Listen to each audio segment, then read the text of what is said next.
High আমার কলিজার দুষ্টু মিষ্টি বন্ধুরা, কেমন আছো তোমরা সবাই? আশা করছি তোমরা সবাই অনেক অনেক ভালো আছো। বন্ধুরা, আমার অফিসের ম্যানেজারের সাথে কিভাবে আমি মজা নিলাম এবং মজা দিলাম সেই গল্পটি আজকে তোমাদেরকে শোনাবো। বন্ধুরা, আমার এই গল্পটি শোনার আগে তোমরা কিন্তু অবশ্যই এখানে হেডফোন লাগিয়ে নেবে আর কাছে রুমাল বা টিস্যু অবশ্যই রাখবে, কারণ আমার এই গল্পটি শোনার পরে বন্ধুরা তোমাদের অনেক কিছু করতে ইচ্ছে করতে পারে। আর হ্যাঁ, গল্পটি তোমরা টেনে টেনে দেখবে না, তাহলে একটুও মজা পাবে না। গল্পটি শুরু থেকে শেষ পর্যন্ত দেখবে, তাহলে আমি 100-তে 100 গ্যারান্টি দিব তোমাদের অনেক কিছু ভিজে যেতে পারে। বন্ধুরা, এই গল্পটিতে এমন কিছু কথা আছে যেগুলো শুনলে তোমাদের অনেক ভালো লাগবে, প্রমিস। তো বন্ধুরা চলো, বেশি দেরি করবো না, আমরা মূল গল্পে চলে যাব। আমি আমার মা বাবার একমাত্র মেয়ে, আর আমার বাবা অনেক বড় ব্যবসায়ী। তো বন্ধুরা, আমি ঘুমিয়েছিলাম, তখন আমার মা আমাকে ডাকলো, এই সারা, সারা। কি রে মা, তুই কি ঘুম থেকে উঠবি না? কয়টা বাজে তোর খেয়াল আছে? তো তখন আমি মাকে বললাম, মা আর একটু ঘুমাবো। তখন আমার মা আমার রুমে চলে আসে এবং আমার কান টেনে ধরে আমাকে উঠায় আর আমাকে বলে, দেখ, 12টা বেজে গেছে, এখনো তুই সকালের নাস্তা করিস না, চল এক্ষুনি ফ্রেশ হবি আর খাওয়া দাওয়া করে নিবি। ইচ্ছে না থাকলেও জোর করে আর কি ওয়াশরুমে গেলাম, গিয়ে ফ্রেশ হলাম, ফ্রেশ হয়ে খাবার টেবিলে চলে আসলাম, এসে নাস্তা করলাম। তখনও আমার বাবা বসেছিলেন ড্রয়িং রুমে। তো আমার নাস্তা করা শেষ হয়ে গেলে আমিও ড্রয়িং রুমে গিয়ে সোফাতে গিয়ে বসি আর টিভি দেখতে থাকি।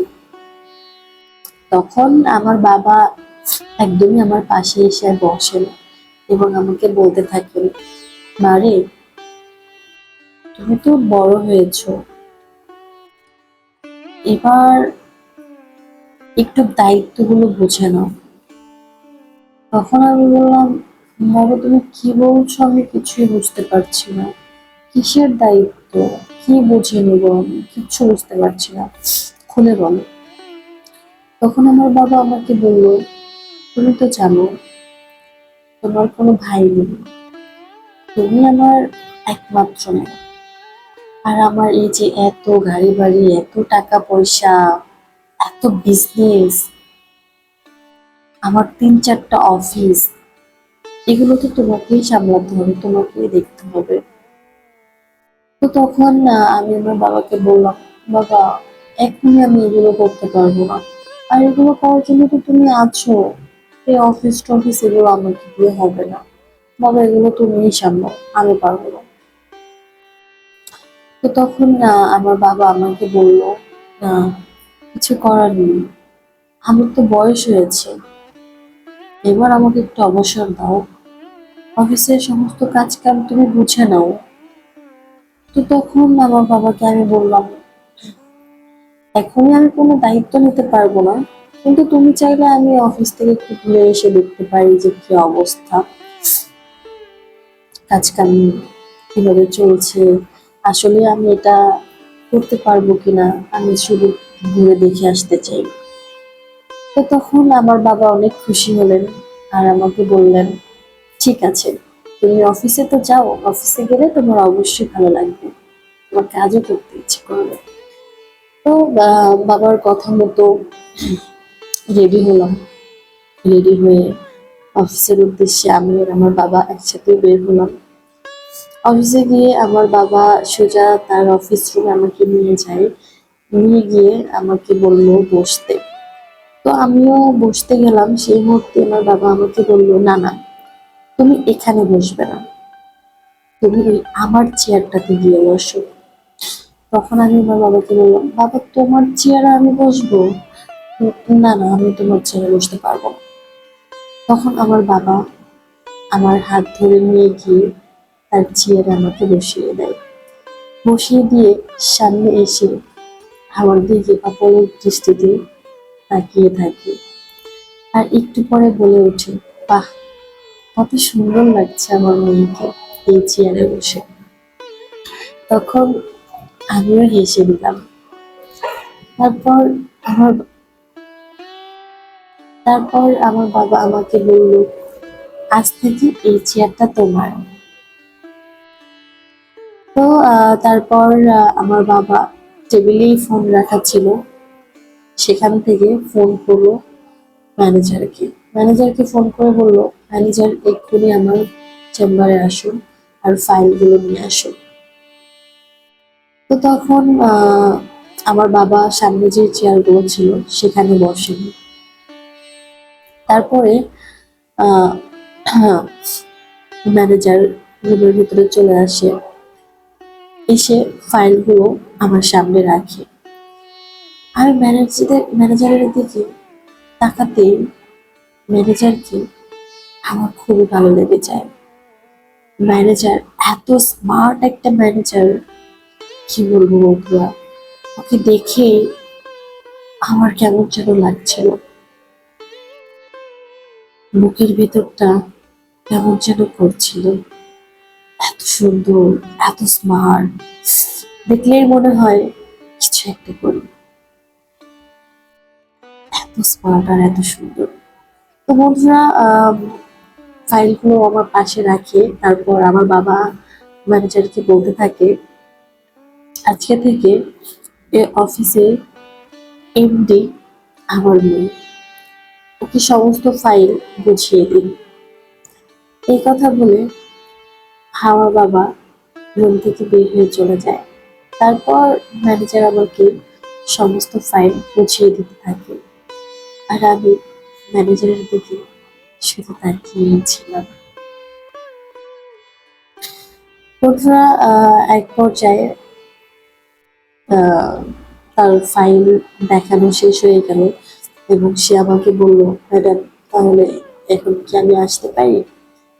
তো আমি বললাম, ঠিক আছে। তারপর সে রুম থেকে চলে গেল। আমিও সেদিন অফিস শেষ করে বাসায় চলে আসি। বাসায় আসার পরে আমি শান্তি মতো খেতে পারছিলাম না, ঘুমাতে পারছিলাম না, শুধু বারবার ম্যানেজারের কথাই আমার মনে পড়ছিল। কারণ ম্যানেজারকে আমার অনেক ভালো লেগেছিল, আমার মনে ধরেছিল। এর আগে কাউকে আমার এতটা মনে ধরে নেই, কাউকে নিয়ে আমি এত ভাবিনি। তো বন্ধুরা, আমি শুধু একটা জিনিসই ভাবছিলাম, যে কখন সকাল হবে আর আমি অফিসে যাবো আর আমার ম্যানেজারকে একটু দেখবো। এটা ভাবতে ভাবতে কখন যে আমি ঘুমিয়ে গিয়েছি নিজেও জানি না। তো সকাল হয়ে গেল। সকাল হাওয়া মাত্রই আমি লাফিয়ে আমার বিছানা থেকে উঠে পড়ি এবং তাড়াতাড়ি করে রেডি হই। তারপর খাবার টেবিলে গিয়ে নাস্তা করি আর বাবাকে বলি, বাবা, আজকে থেকে তোমার আর অফিসে যেতে হবে না, সমস্ত দায়িত্ব আমি নিয়ে নিলাম। এখন থেকে তুমি শুধু বাসায় থাকবে, রেস্ট করবে আর খাওয়া দাওয়া করবে, আর কোনো কাজ নেই। অফিস আমি সামলে নিব। তো আমার বাবা তো অনেক খুশি হলো আমার এই কথা শুনে। আমার মাও অনেক খুশি ছিল। তো তারপর সবাই মিলে নাস্তা করলাম একসাথে করে, এবং ওকে বললাম, ঠিক আছে তাহলে তুমি থাকো, আমি অফিসে যাচ্ছি। বাবা মার থেকে বিদায় নিয়ে আমি অফিসে চলে যাই। অফিসে গিয়ে নিজের চেম্বারে গিয়ে বসি। আর তারপর আমি ম্যানেজারকে ফোন করি, ম্যানেজার আমার রুমে আসে।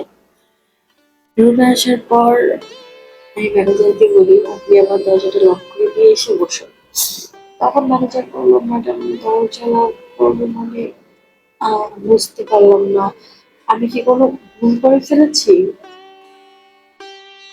আমাকে কোনো শাস্তি দেবেন? তখন আমি বলি, হ্যাঁ, আপনি অনেক বড় একটা অন্যায় করে ফেলেছেন, সেটারই শাস্তি পাবেন। এখন যেটা বলেছি সেটা করুন। দরজাটা লক করে আসো। তো ম্যানেজার তো ভয়ে ভয়ে দরজাটা লক করে আমার কাছে চলে আসে। তারপর আমি তার কাছে গিয়ে তার শার্টের কলারটা চেপে ধরে তার মুখটা একদম আমার মুখের সামনে নিয়ে আসি। তারপর বলতে থাকি, আপনি অনেক বড় অন্যায় করেছেন, আপনি চুরি করেছেন। তখন ম্যানেজার বলল, ম্যাডাম আমি কিছু চুরি করিনি। তখন আমি বললাম, হ্যাঁ আপনি চুরি করেছেন। তখন ম্যানেজার আবার বলল, ম্যাডাম আমি কি চুরি করেছি? তখন আমি বললাম, তুমি তুমি আমার মন চুরি করেছো। যখন থেকে আমি তোমাকে দেখেছি তোমাকে ছাড়া কিচ্ছু ভাবতে পারছি না। আমি তোমাকে ভালোবেসে ফেলেছি। আমি তোমাকে এবার কাছে পেতে চাই, অনেক কাছে পেতে চাই। তখন আমার ম্যানেজারও বলতে থাকে, আমিও তো তোমাকে প্রথম দেখাতে অনেক পছন্দ করেছি, অনেক ভালোবেসে ফেলেছি। আমিও তোমাকে কাছে পেতে চাই। শুধু তুমি আমার স্যারের মেয়ে বলে আমি কিছু বলিনি, আর তার পাশাপাশি অফিসের মেয়েও, এই অফিসের এমডিও তুমি, এই জন্য ভয়ে কিছু বলিনি। কিন্তু আমিও তোমাকে অনেক পছন্দ করি। তারপর বন্ধুরা কথা বলতে বলতে আমার মুখ তার মুখের সাথে মিশে যায়, আমার বুক তার মুখের সাথে মিশে যায়। আমি দুজন এক হয়ে যাই, আমাদের ভিতরে অনেক কিছু হয়ে যায়। অফিস রুমের ভিতরে আমরা সবকিছু করে ফেলি। বন্ধুরা, আমার ম্যানেজার আমাকে এতটা শান্তি দেয়, এত মজা দেয়, বন্ধুরা কি বলবো। সেদিন আমি অনেক শান্তি পেয়েছিলাম। এই প্রথমবার আমাকে কেউ এরকম শান্তি দিল। আর উনি আমার জীবনের প্রথম পুরুষ ছিল। এর আগে কেউ কখনো আমাকে ছুঁয়ে দেখেনি।